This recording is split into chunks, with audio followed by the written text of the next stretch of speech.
Assalamu alaikum wa rahmatullahi ta'ala wa barakatuhu. Barkamu da yau, barkamu da sake saduwa tare da ku a daidai wannan lokaci.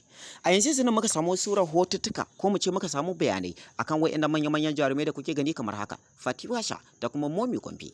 Kamar yadda mutane da yawa suke ta cewa rigima ta balle a tsakaninsu ko kuma zargi ya balle ko kuma mu ce munafurci ko kumbiya ko kuma gulma irin tasu ta balle ta gefuka daban-daban. Ba komai ne yasa suka balle ba, sai wasu sirrika ko wasu dalilai ko kuma wasu tonuwar asiri da yake nema ya tona tsakaninsu. Domin me hujjoji sun bayyana ta ɓangarorka daban-daban, kowace tana ji da fim ɗinta mai suna kamar yadda Fatiwasha take ji da fim ɗinta mai suna Labarina, haka zalika ita kanta Momi Gombe take ji da fim ɗinta mai suna Alaka. Cece kuce ya balle a tsakaninsu, kuma inda ya balle ne a tsakanin wato ƙawaye, kuma ƙawayensu ya balle ne wato lokacin da suna tare, inda wasu dalilai ma suka bayyana kan cewa wato ya bayyana ne lokacin suna gurin wata dina ko suna gurin wata liyafa ko kuma gidan biki. Domin sun tare suna da yawa suna hira, kawai sai aka kawo zancen shin wace ce tafi samun kuɗaɗe wato akan fina-finanta. Sai aka ɗauko wato fim ɗin Labarina kuma aka ɗauko fim ɗin wato Alaka. Sai dai hujjoji sun bayyana kan cewa kamar yadda ake gani a zahiri, wato Momi Gombe ta fi samun kuɗaɗe akan fim ɗinta mai suna Alaka.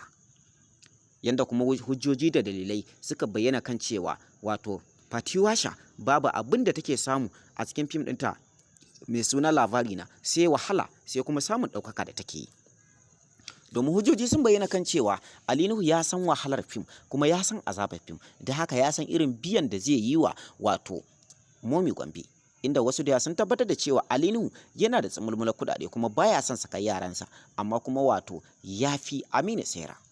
Inda hujjoji sun bayyana kan cewa Aminu Saira jarumai da yawa sun guje shi ba don komai ba sai don wato baya biyan su abubuwan da ya dace, ma'ana baya biyan su kuɗaɗe ko yaya suke, kuma baya taɓa yadda ya yi amfani da manya-manyan jarumai wanda ya tabbatar da cewa za su ja mishi kuɗaɗe.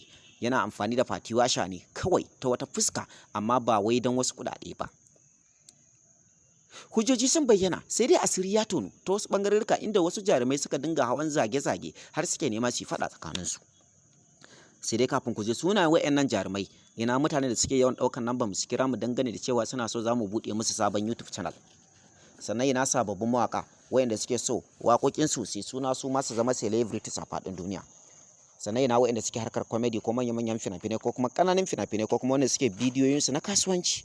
Ku sani cewa ku kanku domin ku sanu kuma a san ku a faɗin duniya, za ku iya ɗaukar nambar mu ku kira mu kai tsaye ko kuma ku bibiye mu ta WhatsApp domin mu buɗe muku sabon YouTube channel.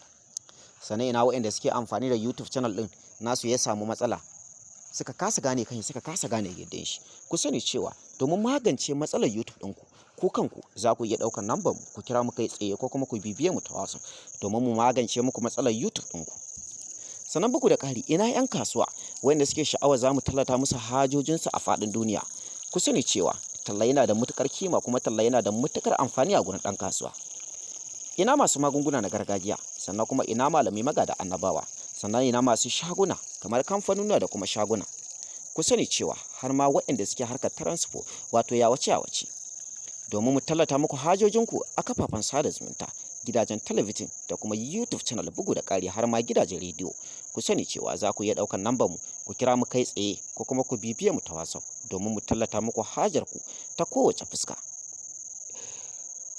A gurguje bari mu dawo ainihin abin da ya ajiye mu, wato ɓangaren waɗannan manya-manyan jarumai, sai dai ba mu da lokaci, sai dai mu ce ku ci gaba da bibiyan mu, ku yi subscribing kana ku danna ƙararrawa domin jin sirrikan jaruman Kannywood.